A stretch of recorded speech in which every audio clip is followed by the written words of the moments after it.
Friends, आज का हमारा सेफ्टी टॉपिक इस इंटरव्यू के वाले से है। अक्सर जो है, अगर जो लोग आरामको का इंटरव्यू अटेंड करने जाते हैं तो उनसे ये क्वेश्चन पूछा जाता है कि what should be the acceptable level of gases inside the confined spaces, के कन्फाइंड स्पेसेस के अंदर में जो गैसेस का एक्सेप्टेबल लेवल है वो कितना होना चाहिए। तो उसके लिए हम लोग बात कर रहे हैं। सबसे पहले हम लोग बात करते हैं ऑक्सीजन की, कि ऑक्सीजन का लेवल कन्फाइंड स्पेस में क्या होना चाहिए। एज बाय आरामको CSM 20 से लेकर 23.5 तक ऑक्सीजन का जो लेवल है वो एक्सेप्टेबल है कन्फाइंड स्पेसेस में। अगर 20 से बिलो उसका लेवल होता है ऑक्सीजन का तो वो ऑक्सीजन डेफिशिएंसी कंसिडर होती है, और वहाँ पे आप लोगों को जो है ना रेस्पिरेटरी सिस्टम्स, काबा या एयरलाइन रेस्पिरेटरी सिस्टम्स जो है ना आप लोगों को यूज़ करना पड़ जाता है। और इसके अलावा अगर 23.5 से एक्सीड कर जाता है ऑक्सीजन का लेवल तो ये ऑक्सीजन एनरिचमेंट होगी, और वहाँ पे आप लोगों को किसी किस्म का काम करना अलाउ नहीं होता, क्योंकि उसमें अगर मामूली सा भी इग्निशन सोर्स वहाँ पे पैदा हो तो वहाँ पे आग लगने का ख़तरा होता है, फायर होने का ख़तरा रहता है। इसके अलावा H2S के बारे में बात करेंगे। हाइड्रोजन सल्फाइड ये एक डेडली गैस है, किलर गैस इसको कहते हैं, बहुत ख़तरनाक गैस है।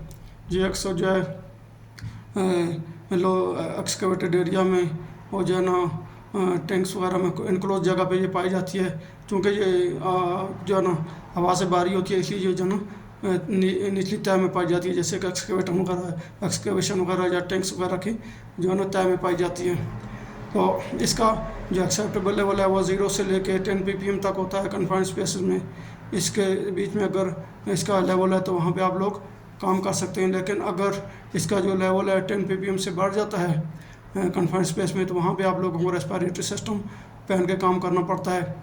और अगर इसका लेवल जो ना 100 ppm तक पहुँच जाता है तो ये IDLH बन जाती है, यानी कि immediate danger to life and health हो जाती है। ये विद इन 30 सेकेंड किसी की जन्म मौत का बायस बन सकती है। इसलिए वहाँ पे 100 ppm से अगर एक्सीड कर जाती है या 100 ppm तक इसका लेवल पहुंच जाता है तो वहाँ पे किसी किस्म की भी एक्टिविटी आप लोगों को अलाउ नहीं होती। अभी हम लोग बात करेंगे LEL के बारे में। LEL lower explosive level.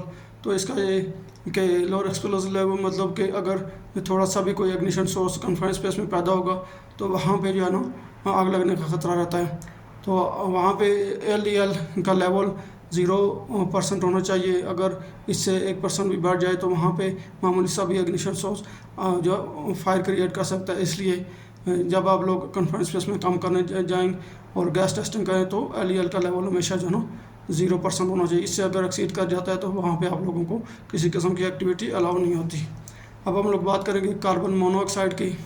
तो कार्बन मोनोऑक्साइड का जो लेवल है कन्फाइंड स्पेस में एक्सेप्टेबल लेवल 0 से लेकर 35 ppm तक एक्सेप्टेबल लेवल है, इसमें आप लोग काम कर सकते हैं। लेकिन अगर 35 ppm से ये एक्सीड कर जाता है तो वहाँ पे आप लोगों को रेस्पिरेटरी सिस्टम स्टाफ वगैरह या दूसरा एयरलाइन सप्लाई रेस्पिरेटरी सिस्टम वगैरह आप लोगों को जो ना यूज़ करना पड़ता है।